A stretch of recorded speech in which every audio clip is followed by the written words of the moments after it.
What is a sports innovation ecosystem, and why should teams or leagues focus on creating innovative products, services, or processes? Hi, and welcome to another fresh episode with Sport Use Podcast. My name is Jacob Wickestall, and I'm the host of Sport Use Podcast, a podcast where we interview perspectives you never heard before from the sports world. We dive into interesting conversation with unique people and getting to know their stories from the sports world. Basically, we take you through an exciting journey behind the sports stage. We do this second season together with our collaboration partner Sport Idealisten, the job platform only for the sport industry. Find your dream job or dream candidate today. Head over to sportidealisten.com. And now, I'm really happy to share this episode with you today, since I got the honor to sit down with the PhD student Benjamin Kinsky. He is fascinated by innovations in sports and related startup initiatives and ventures, and he's an expert in open innovation in sport business. We'll talk more about his journey from a football career to studying innovation in sports. So let me introduce you to Benjamin Kinsky. He grew up playing football as a central defender with the dream to become a professional football player. He left his hometown at the age of 14 to pursue this dream and played at different youth academies and played for the German clubs FC Energy Cottbus, FC Magdeburg, and SV Babelsberg. Everything didn't go as planned, and now he's a happy amateur player and a football fan. However, he took another road through sports. He has a bachelor's degree in sports business and law from the University of Potsdam, then a master's degree in sport business and law at the University of Bayreuth. With this background, Benjamin has a strong expertise in football and entrepreneurship. After his master's, he used these skills and worked for the German football club Eintracht Frankfurt, with responsibility for strategy for international relations and innovation. He built up a strategy on how a football club can become more innovative. Today, he is currently a research associate and a PhD candidate at the University of Federal Armed Forces Munich and studying the field of research of entrepreneurship, innovation, management in sport business. Welcome to the Sport Use Podcast, Benjamin Kinsky. Yeah, thanks for the introduction, and thanks for having me, Jacob.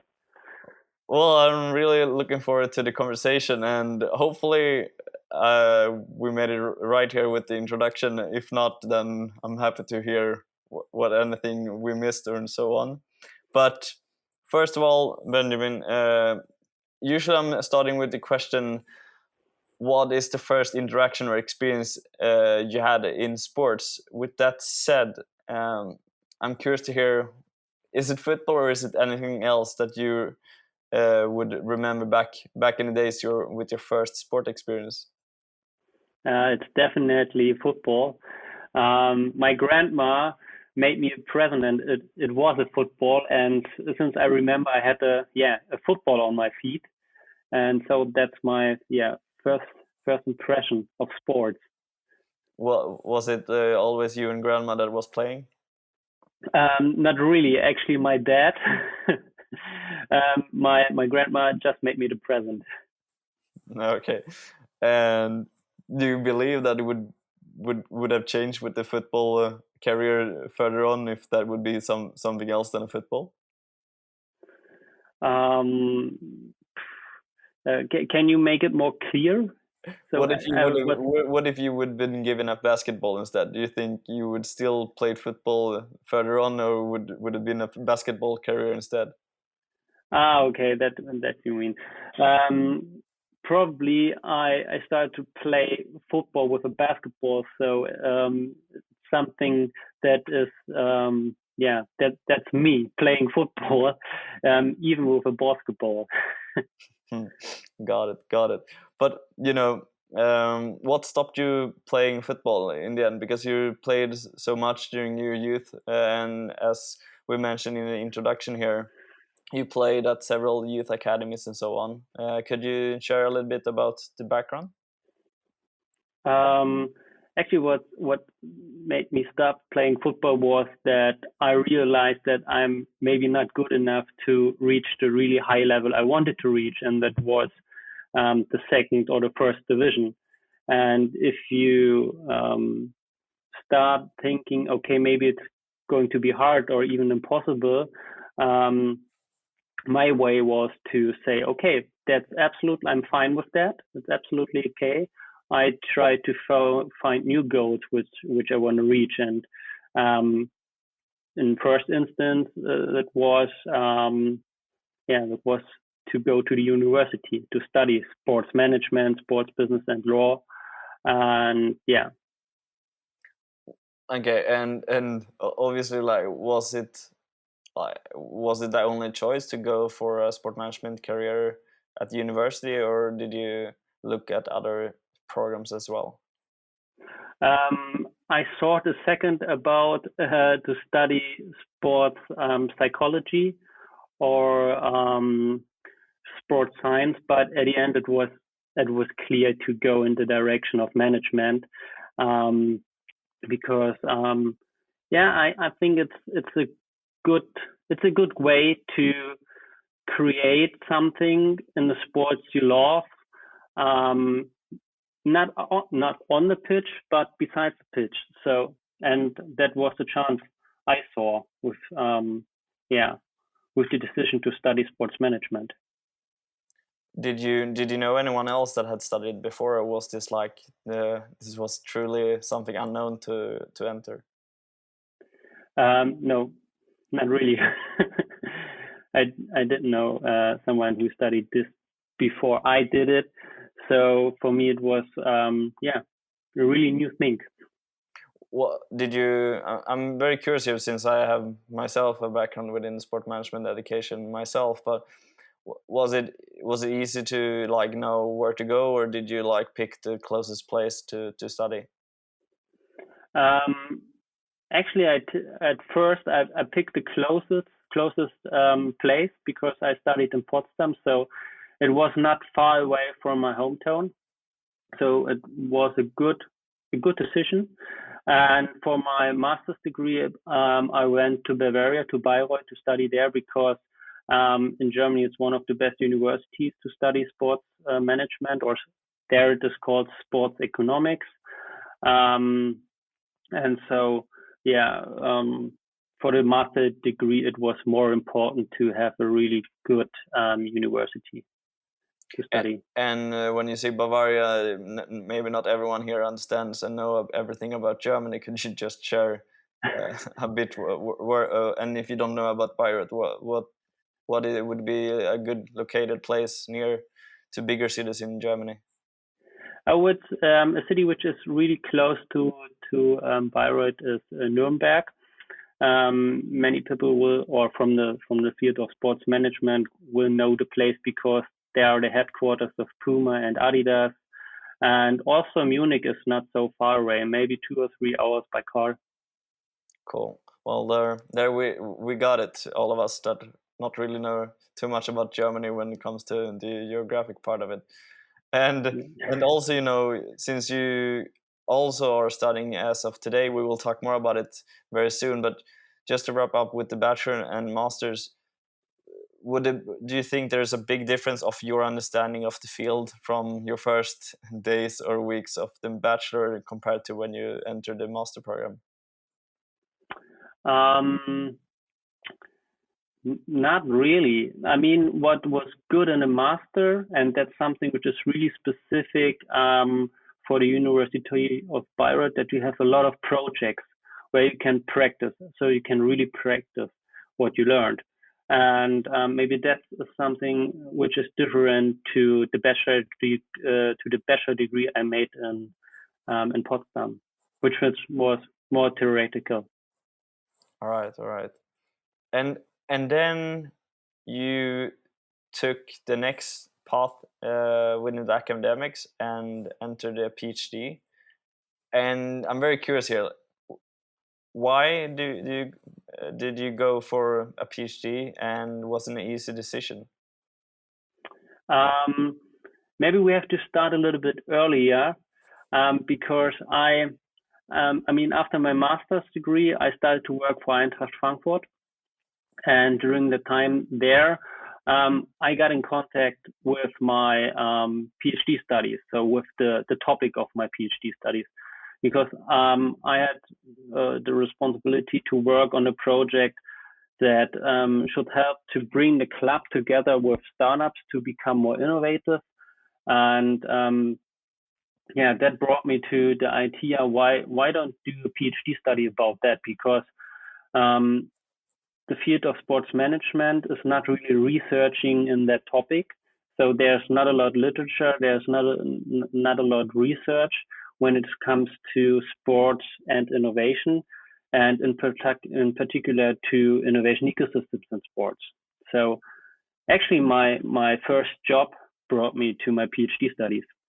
Okay, and now I'm very curious. How did you get in contact with Frankfurt?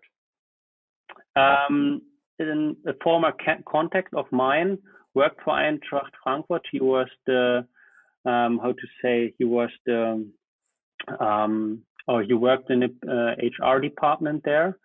And I was, when I was in Bayreuth, I was in something like a student club. We organized programs for students to get in contact with people from sports industry. And that was a format where I met this guy who worked for Eintracht Frankfurt.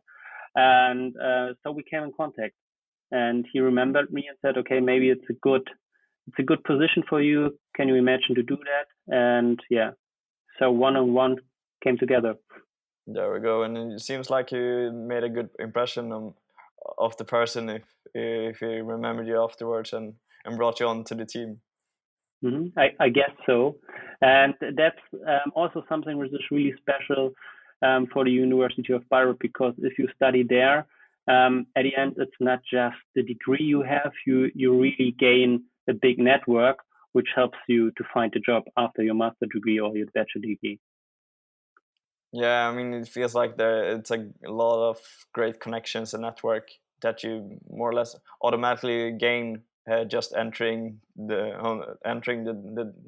program at Bayreuth. It seems like a good start for the future career in the sports industry. I met a lot of people from there, and it feels like all of them appreciate the opportunities that arise, and it feels like a good place to go. So yeah, makes sense that you made a good impression from there on, and then got on to Frankfurt. Yeah. And can you tell us a little bit more about what did you do at Frankfurt, and how did you yourself perceive the opportunity? I mean, it's a big German football club playing in the top division, and could feel like a big task, could be a big, but also a big opportunity. What was going on in your mind?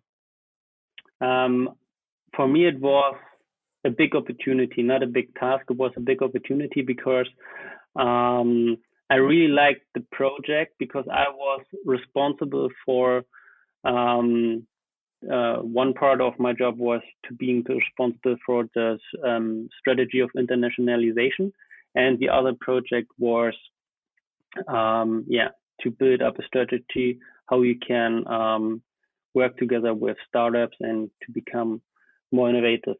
So that were the both units I worked for, and it was quite interesting.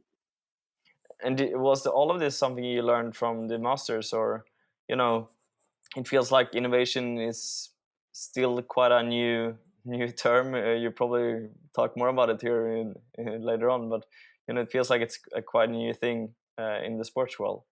Was that something that came from your masters, or how did that go? So basically from my bachelor's degree, because the University of Potsdam is really good in entrepreneurship and innovation management. So I had the opportunity to visit some courses there. So my passion arises for that field. And the knowledge I gained during my bachelor degree in this specific topic, I had the chance to apply this for Eintracht Frankfurt. That's cool. I mean, from the bachelor's, not many people might think that it's enough with the knowledge you gain from bachelor's. There's a lot of competitive. It's a competitive landscape out there, so you maybe need to have the master's degree as well in order to take the next step and learn those extra things. But yeah, seems like you have two great programs there from the bachelor's and masters, that you gain a lot of things in order to find the opportunity at Eintracht Frankfurt, which probably helped you now in your way in direction for your PhD. So, okay, I was a little bit fast forward here with the PhD, but how long did you stay at Frankfurt, and why did you take the next step after that? I was just there for 6 months, because then I got the offer to do my PhD in Munich. And the funny thing is, my current boss is my former professor at the University of Bayreuth, and he's also a big fan of Eintracht Frankfurt. So I would say it was a perfect match. Okay, well, there we go. It's always with this timing and network, something that I usually hear about when it comes in the sports industry, where people go and end up.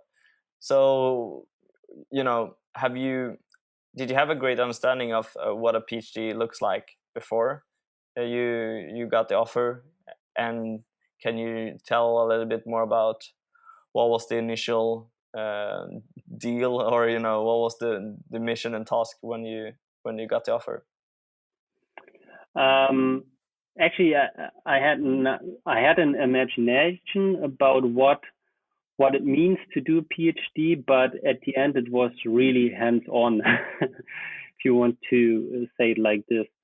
So, I mean, one really important thing for me was that I can do my PhD in a field I'm really fascinated about, and that are innovation ecosystems, and that's exactly what I told my boss, that I just can do my PhD in that field, and if he can't give me the opportunity to do this, I don't do this. So easy is it. So that was the only thing we had to discuss, and he said, "Go for it. It's a good topic. It's an uncommon topic, and an innovative one in sports management. So yeah, you get the opportunity from me." And so what does a PhD mean? Like, what do you?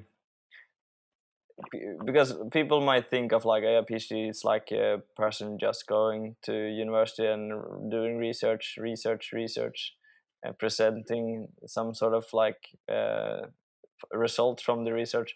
Well, what is like for you? What are you doing with your PhD? So what is common is that you have to go to a graduate school. That's something we don't have at my university. So I really can focus on my research. And then I think it depends on you how you structure your research. It can be really boring, but at the end, um, it's it's your option how you want to do it. And I think I found a good way to make it as interesting as possible for me. And maybe it's a good time to ask in that case, how does like a normal work week look like for you? Mhm. Basically, I have 2 courses per week, which I have to hold. So I lecture, and one course is sports communication, and the other one is entrepreneurship in sports. So that's a course where the students can create their own ideas, and we go through a format where you have a lot of workshops where the students work on their ideas to create a business model out of it, and at the end they have to write, we call it a business plan, and they have to present their idea. And yeah, that's That's what I do when I give lectures. And the other days of the week, I have time to do my research. So a really good, a really good position for me. And I guess all of it at the moment is on a digital format when you are doing the lecture. Yeah, of course. Yeah. Due to COVID, everything is digital. Yeah. And how's that going? Is that fine? Do you feel that both the students and all the other colleagues feeling adapted to the situation?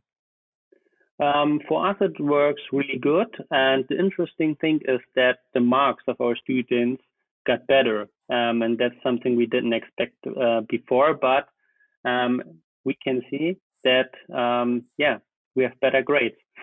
That's cool. That's amazing. I think I've heard a lot of students feeling more tired of the digital setup, but maybe you're doing it more, engaging than other colleagues in the field. And in particular, the course for entrepreneurship in sports is something which you um, can do really good digital because with Zoom and so on you can do different sessions. You can make it more interactive and so on. So that's something which works really good. That's cool.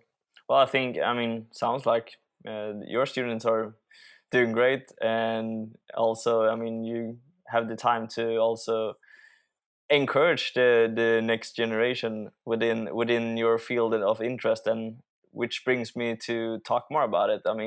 We have talked a little bit here about the sports world and the sports industry of when it comes to innovation, and there's tons of questions here, and I think maybe we should just start off like, so what is your current study about, and basically why do you do it, if we just start there? Yeah, so my research topic is called innovation ecosystems in sports. And what I want to do is I want to find out what is the current status quo of sport specific innovation ecosystems. So is the topic known? Are clubs using the concept or not? What they're thinking about the concept? And that are the basic questions I want to answer with my research. And then obviously, why do you want to ask those questions?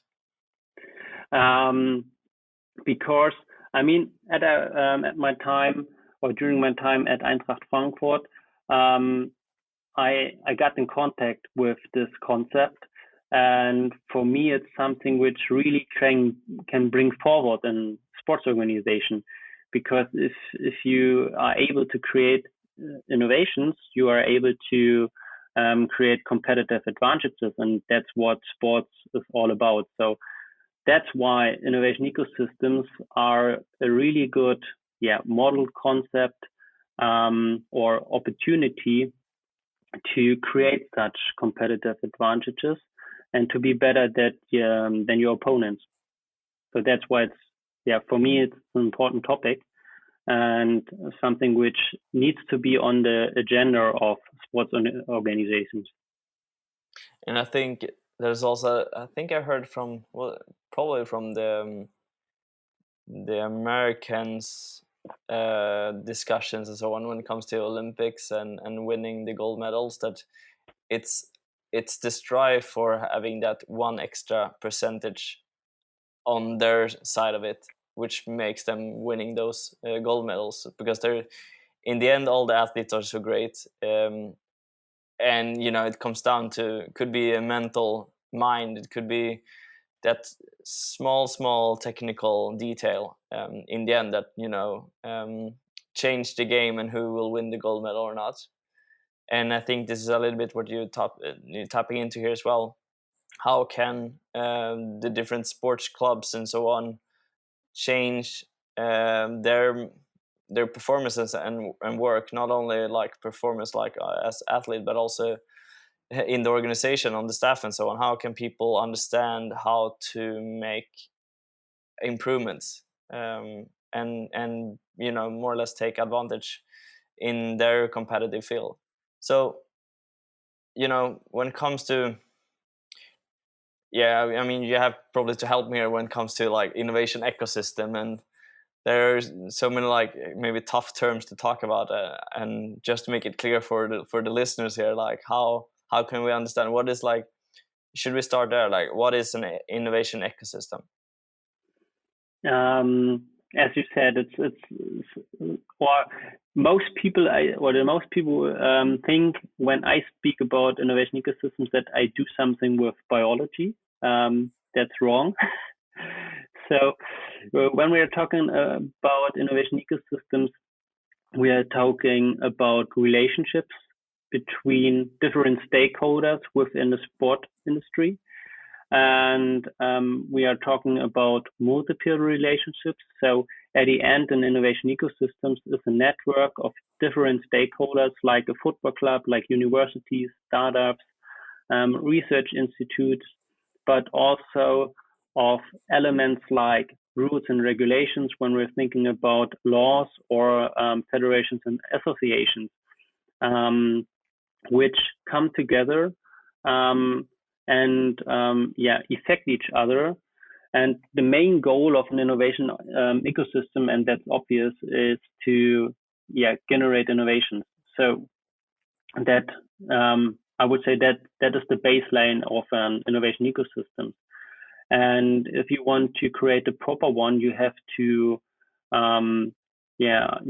implement some really basic or central elements like shared learning. So that means that you should try to learn with your partners together. You should co-create together, even with your opponents. So then we're talking about co-opetition. So in particular, if you're in the sports league, I mean, that's something which the North American leagues do really good. I mean, they have another organizational background with their franchise system, but that enables them to create innovation together instead of their own. And that's what an innovation ecosystem is about co-creation, about using the knowledge from other parties. And for me, that's something which is really, really interesting. Yeah, and I was actually thinking now, before you said the North American leagues, I was just thinking about, like, I think NBA is a good example of that. They are, what I can read and hear about it, it feels like a lot of people are mentioning the NBA, the basketball league in North America, where they do so many new developments in innovative aspects to how can they develop the game, how can they develop fan engagement, and so many different factors around just the game of basketball.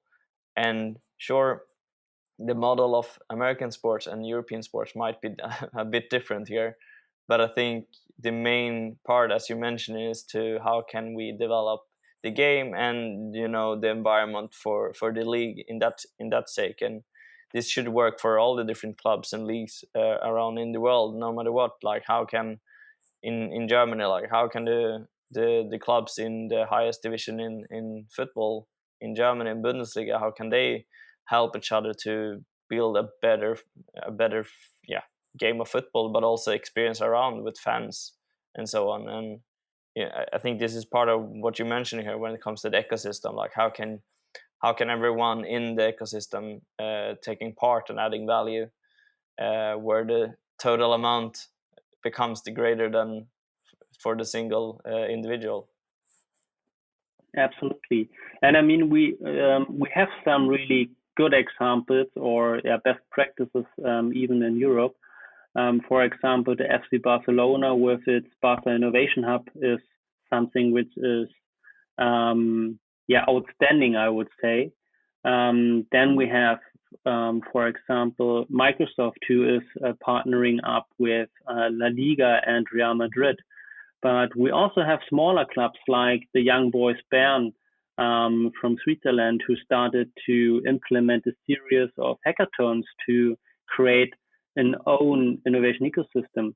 And that's something I found out during my studies, that for the business or for the sports industry, it is really important to create an approach that enables single sport organizations like a club, like a sporting good manufacturer, to become proactive and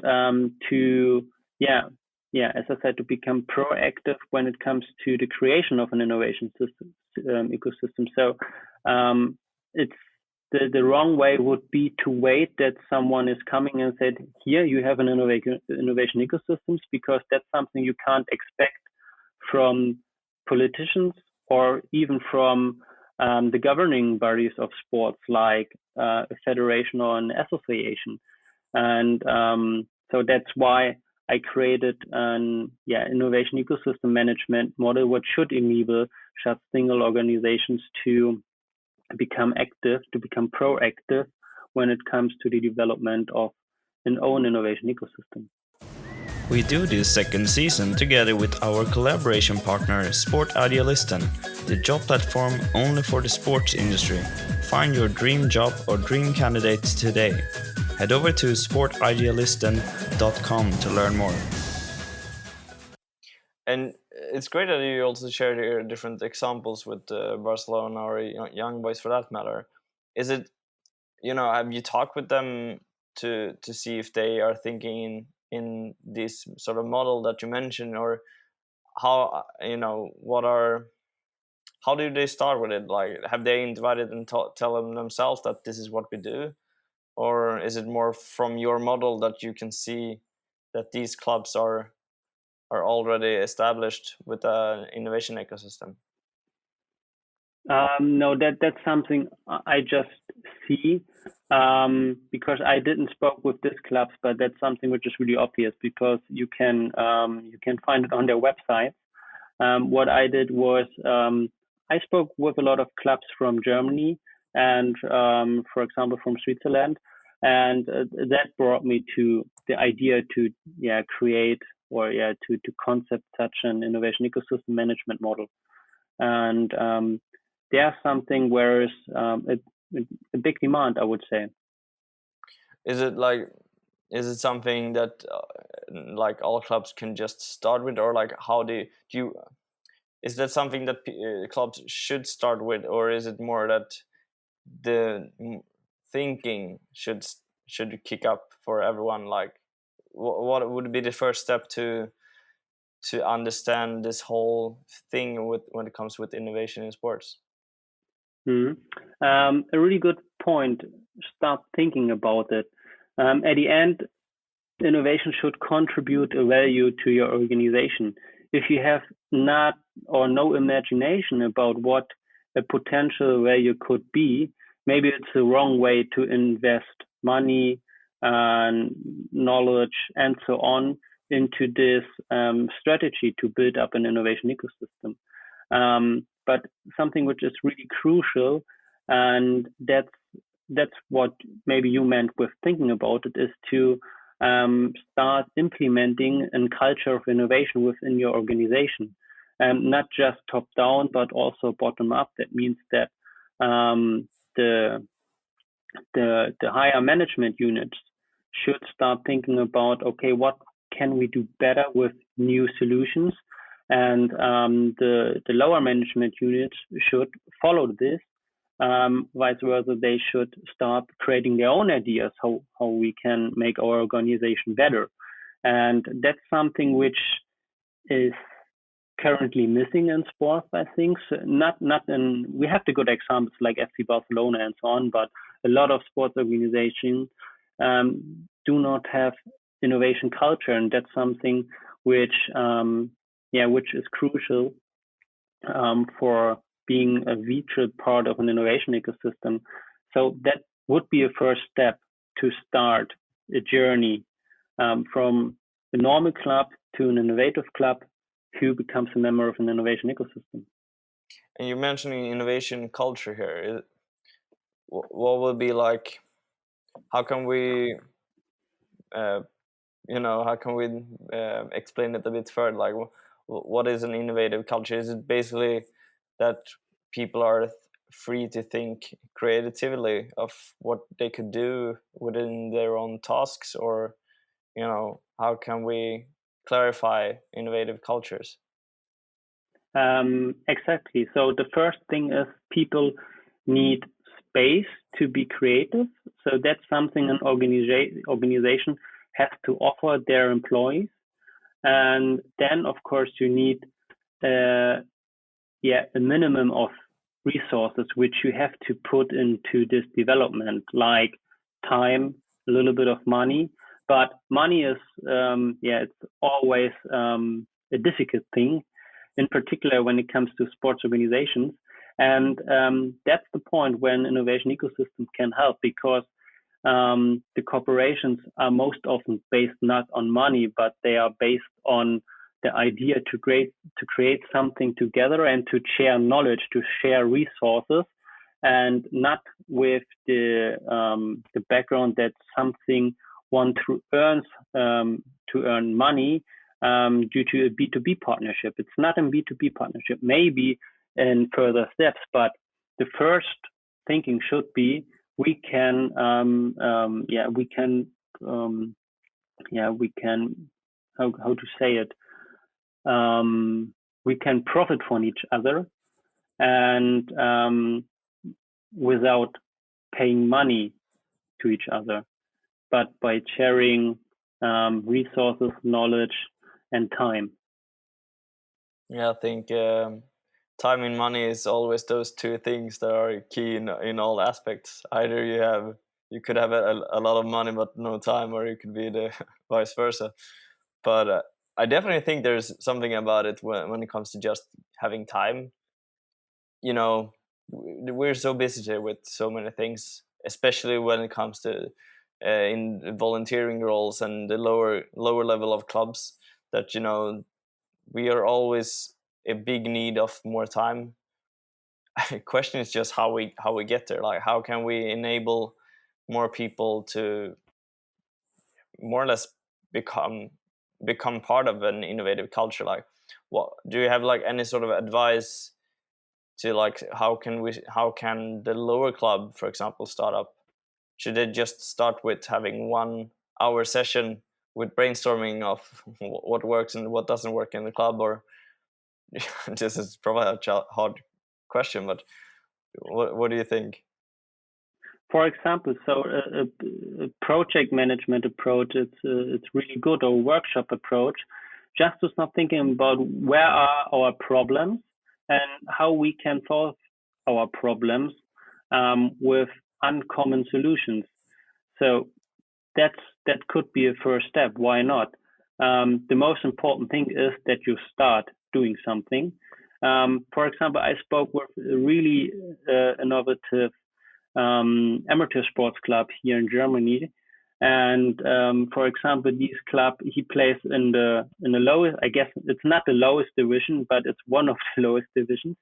And the club is the most digital one in Germany, because they created an own website, and it's like an open source model. Everyone who wants to become a member of the club can become a digital member, and can decide what the club is doing when it comes to which players should play, which merchandise do we want to have the next year, what sponsorships do we want to do, and that's that's amazing. I mean, it's an amateur sports club, so and they just did it, and they started to do something, and that's a quite good example for clubs which don't have the big money, and even playing on an amateur level.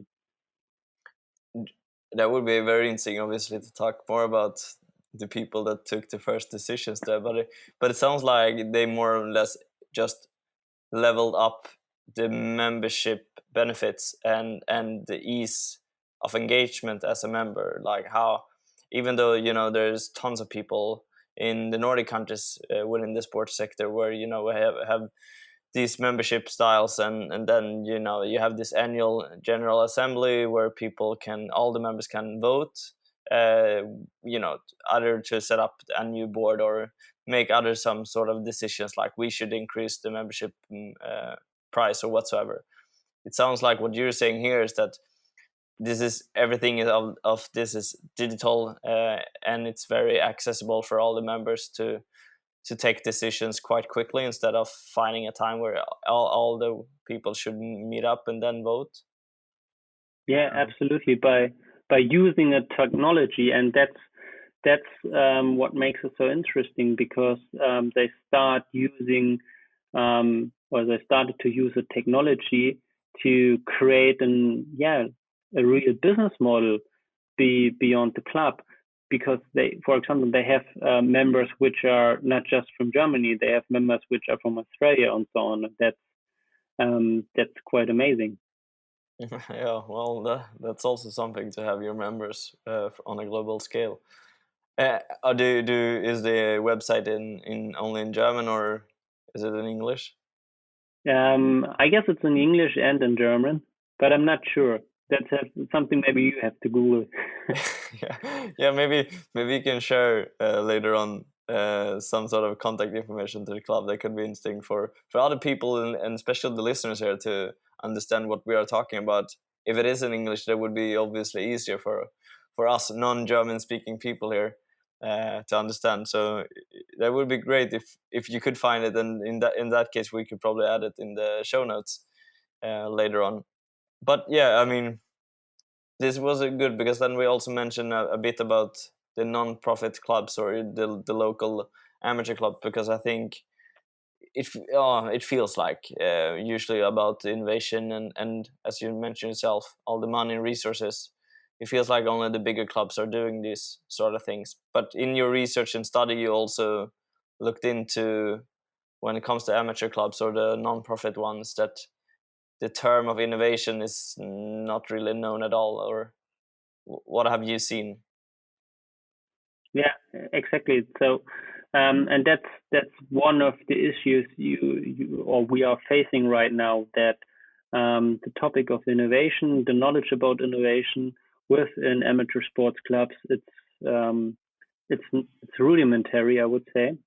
And there you have to think about solutions, how you can make this better. For example, associations and federations should be more active to provide knowledge regarding these topics, to to start to implement kind of an innovation culture within the amateur sports sector.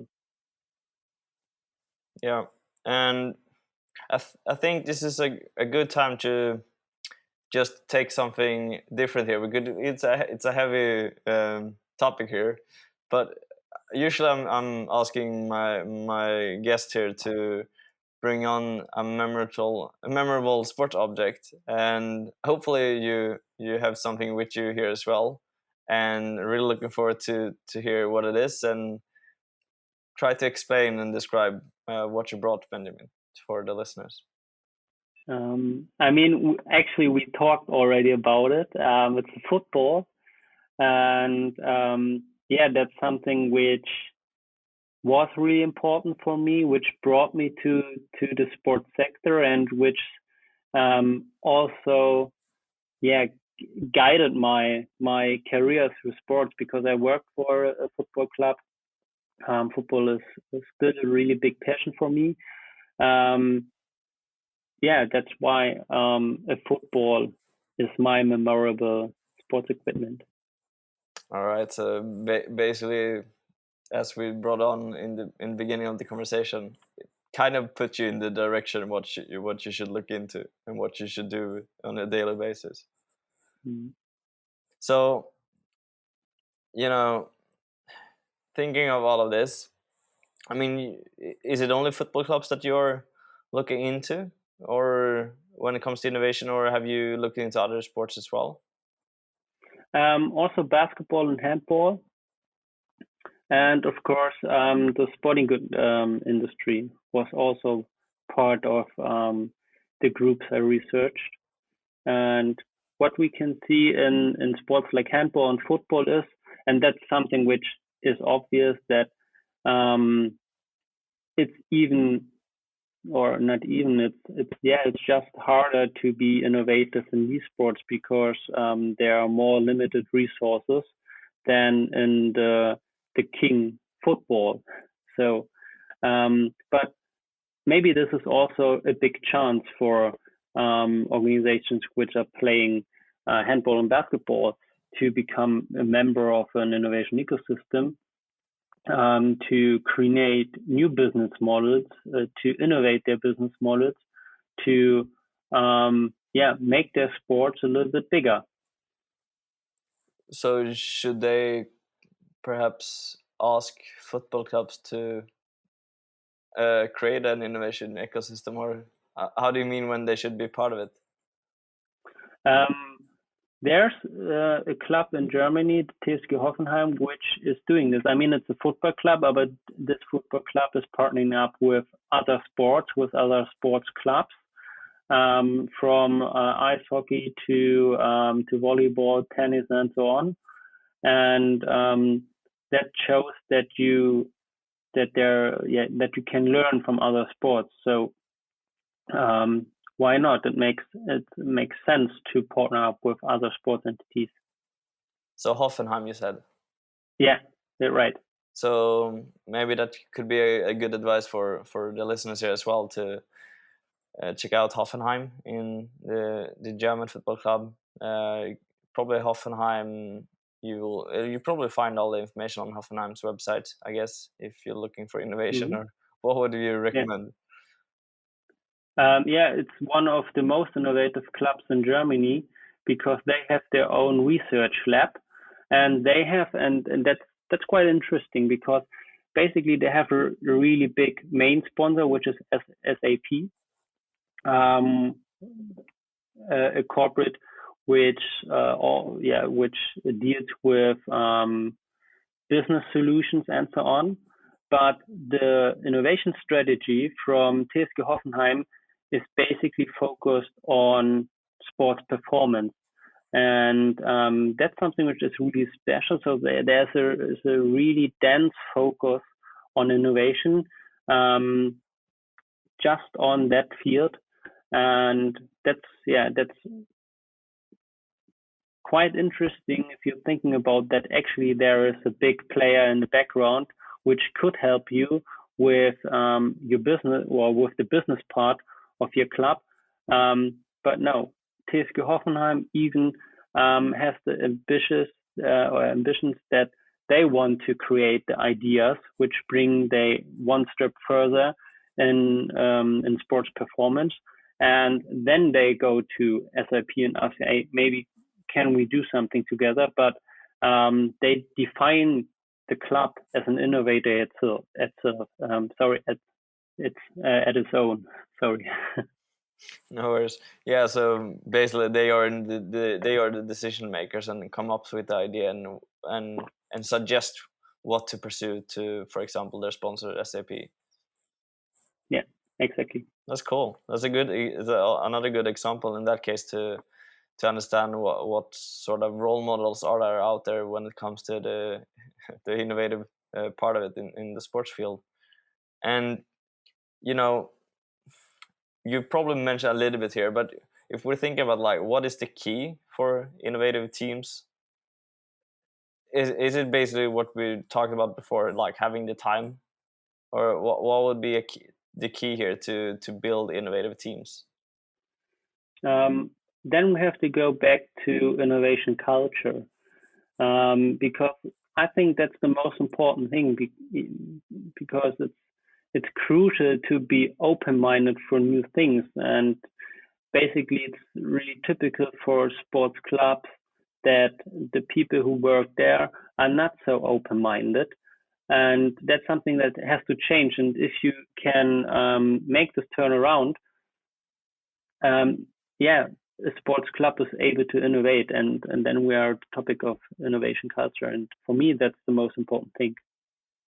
So probably it's a big job here for the decision makers in the sports clubs. No matter if you as a listener here are decision maker for a lower level club or a bigger one, it could be actually up to you to allow this innovative process in order to take your club and the whole organization for the next step, more or less. So it feels like the decision makers have a quite big role into being more innovative. I would say they have also, it's not a quite big role, it's even a new role, I would say, because it's not just about to thinking about, okay, what players do we have to buy, or how we can cut our grass or something like this. It's about how we can make our club better in fields we didn't think about before. That's it's a good, probably a better way to say it than what I did. Luckily, I have you in this conversation, so listen to Benjamin and not me. And thinking about this, with the whole pandemic that we are still going through, would you say there has been any sort of a change from 2020 when it comes to innovation in sports? Have you seen any sort of change when in the field? I think it's really typical for a crisis that organizations have to start to be more innovative, because common solutions don't work anymore. You have to think about new ways how to do something, and so the sports even has to adapt to this situation.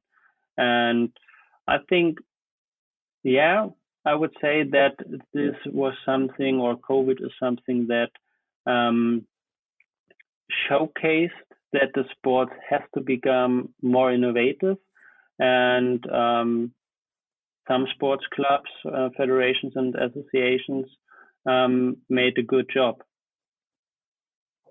Yeah, and I know from Some not. yeah, true. And I know from our first season with our conversation with the AGF communication manager, Søren, he shared a story when they actually, became viral with the game in Denmark, where they had big screens on the stand with connecting up on Zoom, and then all the fans could like be in the stadium but being home. I thought that was a great way of was becoming forward thinking and just trying out different ways. So he was quite busy talking with all the different news sources from all over the world. They wanted to know like what's going on, like how did you manage to have, I don't know, like tons of people from around the world taking part in one game in Denmark. I think that was a great way of also showcasing being innovative and trying new things. A great example, absolutely. And we're coming to the end here, Benjamin, and I'm always curious to learn a little bit more about the person I'm talking with. And do you have like when it comes to career advice, have you ever what is the best career advice you received so far? Start to network. So I mean, we spoke about it. I got my jobs due to my network, so that's something which is really important in the sports industry. So don't be shy. Start to network. It's a good advice. I can definitely definitely agree with that one. And you know, would there be any? This is a hard question, but I still ask it. Is there anything you would like to change in in the sport management field when it comes about innovation?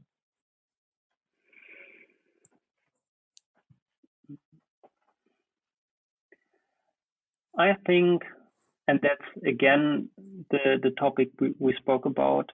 Um, Innovation culture. So people in sports need to be more open-minded for other areas. So the typical, thinking out of the box should be applied more and more, to know what's going on out there, what technologies can contribute a value for our organization, for our sport, for our performance, for our business. And that's something I would like to see that is changing in the future. I mean, it's starting, but as always, it could be more. Yeah, and okay, then I will help you a little bit here. Where do you see we will be in 10 years from now? Well, great to see would be that federations and associations would help sports clubs to create their own innovation ecosystems, and that we have more thinking for co-opetition and not just competition, so that we can, or that clubs see the value behind co-creation and the aim to develop innovations together. So it feels like the whole more the sports structure in each country should come closer together and cooperate, even though it's like a federation and let's say an amateur club, they should still do much more together and add value to each other instead of having a hierarchy, for example. Yeah, if you want to say it with these words, it's yeah, absolutely. And what would be like one of the things that you wish you knew before you're starting out working with innovation in sports? Actually, nothing, because I'm really open-minded and I don't see problems. I try to see challenges and try to find solutions for the challenges. So actually, there's nothing. Well, there we go. Very straightforward. A quick answer to that one. All right.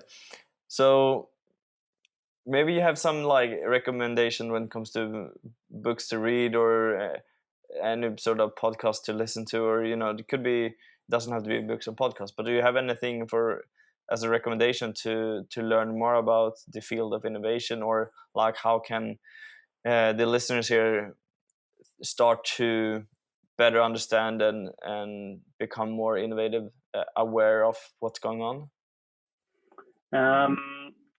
One one thing would be EPSI, the European Platform for Sport and Innovation.